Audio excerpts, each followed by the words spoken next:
de 5 à 77 ans, enfin pour les hommes, les femmes, les enfants. Enfin, c'est une école de vie.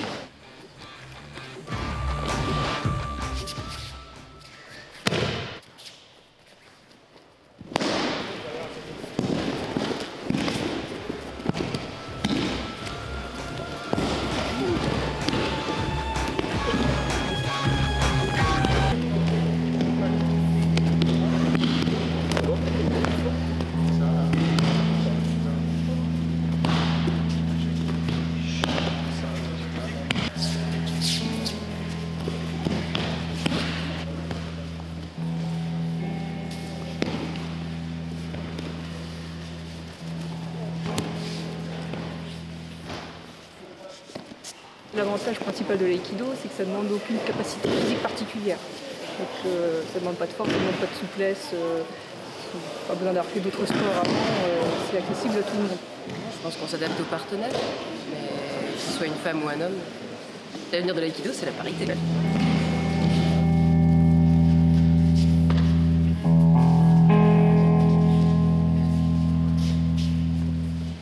Les approches sont sûrement un peu différentes. On approche avec sa féminité. Donc peut-être ça parle plus aussi aux femmes. Ça a toujours un petit côté martial, art martial, et on se dit que, j'imagine en tant que femme ou en tant qu'homme aussi, qu'on va retrouver beaucoup de petits samouraïs. On a un avantage que ces messieurs n'ont pas. Ils doivent lutter contre leur morphologie pour ne pas utiliser leur force. Pour nous, ça vient plus naturellement.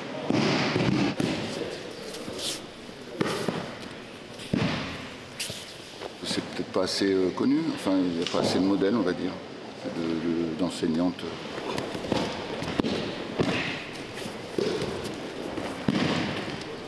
Chacun différent, hein. Mais bon, des fois un peu âgé, pour mon âge, on peut le faire, bien sûr. L'aïkido, en fait, c'est pas que pour les garçons ou que pour les filles. À la base, ça a été créé pour tout le monde, tous les pays.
私がこちらで拝見している限り、日本の女性もフランスの女性も共通していることは、